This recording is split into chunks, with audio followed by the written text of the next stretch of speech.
जरा सोचो, एक बच्चा खेल रहा है अपने खिलौने के साथ, पास में रखी है फेविक्विक की ट्यूब। एक पल की असावधानी और फिर हो जाता है हादसा, चिपक गया फेविक्विक बच्चे की आंख में।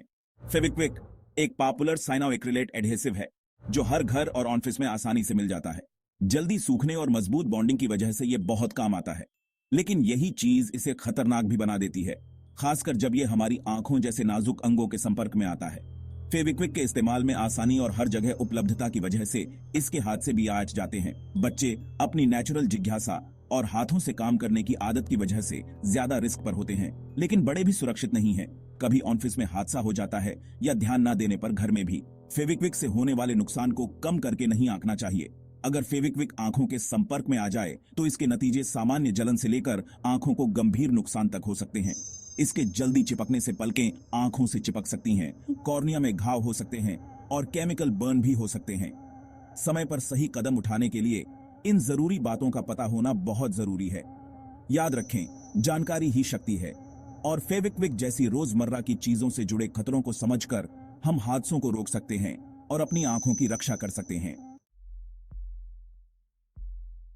फेविक्विक बाकी साइनोएक्रिलेट एडहेसिव की तरह नमी के संपर्क में आते ही पॉलीमराइज हो जाता है।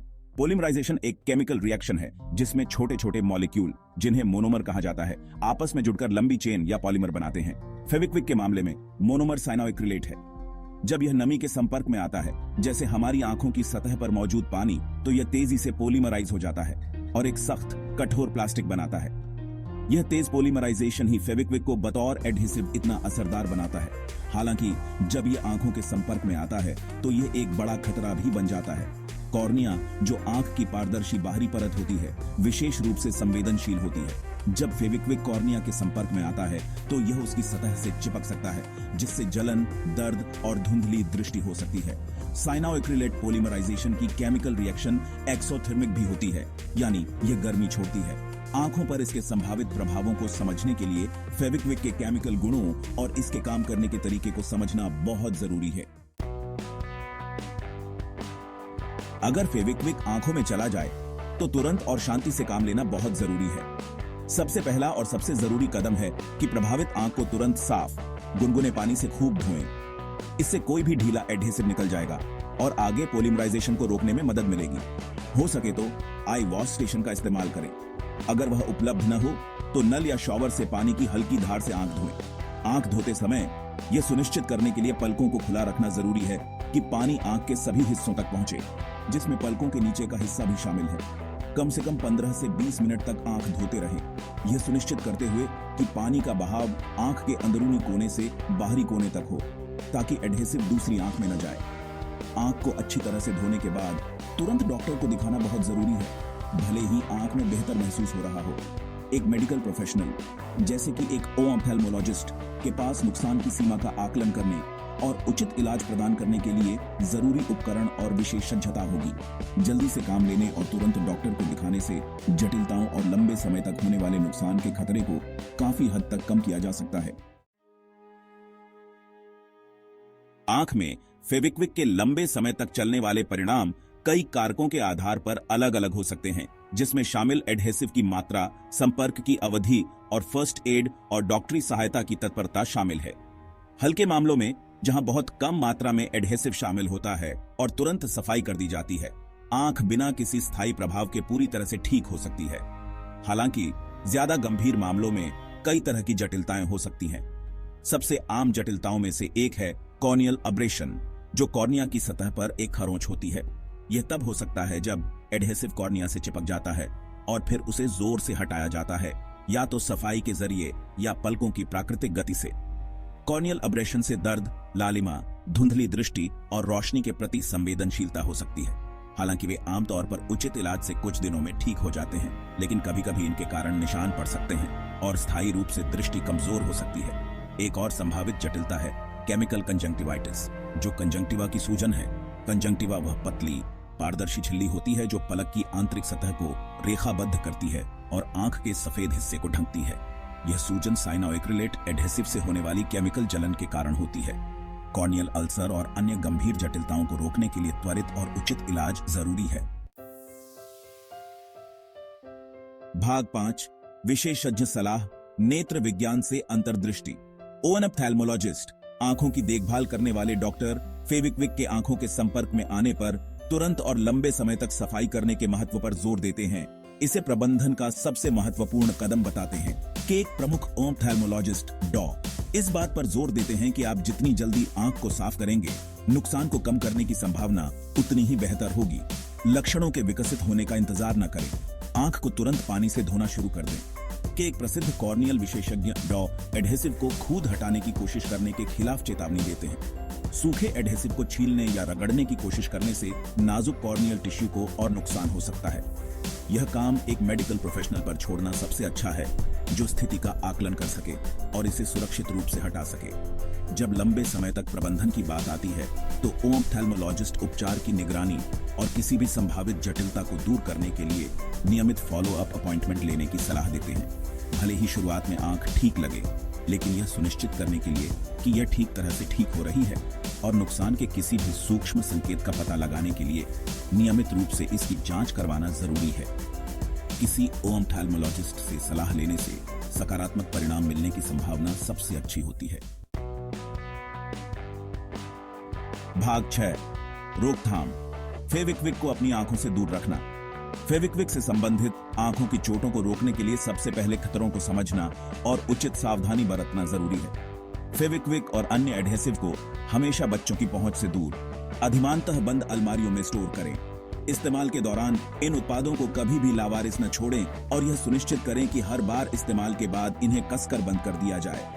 फेविक्विक का इस्तेमाल करते समय धुएं को अंदर लेने से बचने के लिए हमेशा अच्छी तरह हवादार जगह पर काम करें। आकस्मिक छींटों या फैलने से अपनी आंखों की रक्षा के लिए सुरक्षात्मक आईवियर जैसे सेफ्टी ग्लास पहने। बच्चों को फेविक्विक और अन्य एडहेसिव के खतरों के बारे में शिक्षित करें। इन सरल लेकिन प्रभावी निवारक उपायों को लागू करके हम फेविक्विक से संबंधित आंखों की चोटों के खतरे को काफी हद तक कम कर सकते हैं और अपनी और अपने प्रियजनों की सुरक्षा सुनिश्चित कर सकते हैं। भाग 7, केस स्टडी, वास्तविक जीवन के उदाहरण और सीखे गए सबक। फेविक्विक से आंखों में लगी चोटों के वास्तविक जीवन के मामले, रोकथाम, त्वरित कार्रवाई और उचित चिकित्सा देखभाल के महत्व पर प्रकाश डालते हैं। एक मामले में एक छोटे बच्चे ने आंखों की बूंदों के लिए फेविक्विक की एक ट्यूब समझ ली, जिससे एडहेसिव पलकों को आपस में चिपका दिया। शुक्र है कि माता पिता ने तुरंत कार्रवाई की, आंख को तुरंत साफ किया और बच्चे को अस्पताल ले गए। त्वरित चिकित्सा हस्तक्षेप और सावधानी पूर्वक अनुवर्ती देखभाल के परिणाम स्वरूप बिना किसी स्थायी क्षति के पूरी तरह से ठीक हो गया। एक अन्य उदाहरण में असेंबली लाइन पर काम करते समय एक फैक्ट्री कर्मचारी ने गलती से अपनी आंख में फेविक्विक गिरा लिया। तुरंत दर्द और धुंधली दृष्टि का अनुभव होने के बावजूद उसने डॉक्टरी सहायता लेने में देरी की। ये मामला तुरंत डॉक्टरी सहायता लेने के महत्व पर जोर देता है, भले ही शुरुआती लक्षण मामूली ही क्यों न लगे। भाग 8, मिथक और तथ्य, आम मान्यताओं को दूर करना। फेविक्विक और आंखों पर इसके प्रभावों को लेकर कई भ्रांतियां हैं। एक आम मिथक यह है कि नेल पॉलिश रिमूवर या एसीटोन लगाने से एडहेसिव घुल सकता है। हालांकि यह न केवल अप्रभावी है, बल्कि अविश्वसनीय रूप से खतरनाक भी है। इन पदार्थों को आंख पर लगाने से गंभीर जलन और कॉर्निया को और नुकसान हो सकता है। एक और गलत धारणा यह है कि एक बार फेविक्विक के सूख जाने के बाद इसे आसानी से छीला जा सकता है। सटीक जानकारी पर भरोसा करना और योग्य मेडिकल प्रोफेशनल से मार्गदर्शन लेना बहुत जरूरी है। भाग 9, बच्चे और फेविक्विक, विशेष ध्यान। बच्चे अपनी प्राकृतिक जिज्ञासा, हाथों से काम करने के कौशल के विकास और अपने मुंह में चीजें डालने या अपनी आंखों को रगड़ने की प्रवृत्ति के कारण फेविक्विक से संबंधित आंखों की चोटों के प्रति विशेष रूप से संवेदनशील होते हैं। फेविक्विक और अन्य एडहेसिव को बच्चों की पहुंच से दूर रखने के लिए अतिरिक्त सावधानी बरतना जरूरी है। इन उत्पादों को बंद अलमारियों या ऊंची अलमारियों में स्टोर करें और उन्हें कभी भी लावारिस न छोड़ें, एक पल के लिए भी नहीं। बच्चों को फेविक्विक के खतरों के बारे में शिक्षित करना बहुत जरूरी है। उन्हें सिखाएं कि यह कोई खिलौना नहीं है और इसे कभी भी वयस्क पर्यवेक्षण के बिना नहीं संभालना चाहिए। एक सुरक्षित वातावरण बनाकर और अच्छी सुरक्षा आदतें डालकर हम बच्चों को फेविक्विक और अन्य घरेलू रसायनों के संभावित खतरों से बचा सकते हैं। भाग 10, निष्कर्ष। एडहेसिव के साथ सुरक्षा पहले। फेविक्विक हमारे घरों और कार्यस्थलों में एक उपयोगी उपकरण है, लेकिन अगर इसे गलत तरीके से इस्तेमाल किया जाए तो यह हमारी आंखों के लिए गंभीर खतरा पैदा कर सकता है। संभावित खतरों को समझना, उचित सावधानी बरतना और आकस्मिक संपर्क के मामले में तुरंत कार्रवाई करना गंभीर आंखों की चोटों को रोकने और दृष्टि को सुरक्षित रखने के लिए बहुत महत्वपूर्ण है। याद रखें, बचाव हमेशा इलाज से बेहतर होता है। फेविक्विक को सुरक्षित रूप से स्टोर करके, जिम्मेदारी से इस्तेमाल करके और दूसरों को इसके संभावित कहतरों के बारे में शिक्षित करके हम दुर्घटनाओं के खतरे को कम कर सकते हैं और यह सुनिश्चित कर सकते हैं कि यह उपयोगी एडहेसिव हमारे आंखों के स्वास्थ्य के लिए खतरा बनने के बजाय एक उपकरण बना रहे। अगर आपको यह वीडियो पसंद आया हो तो इसे लाइक जरूर करें, अपने दोस्तों और परिवार के साथ शेयर करें ताकि वे भी इस जानकारी का लाभ उठा सकें। नीचे कमेंट करके हमें बताएं कि आपको यह वीडियो कैसा लगा और आप अगली वीडियो में क्या देखना चाहते हैं। और हाँ, अगर आपने अभी तक हमारे चैनल को सब्सक्राइब नहीं किया है तो जल्दी से सब्सक्राइब बटन दबाएं और बगल में दिए गए बेल आइकन को भी क्लिक करें ताकि आपको हमारी हर नई वीडियो की नोटिफिकेशन मिल सके। आपके सपोर्ट से हमें और भी बेहतर वीडियो बनाने की प्रेरणा मिलती है। धन्यवाद और मिलते हैं अगले वीडियो में।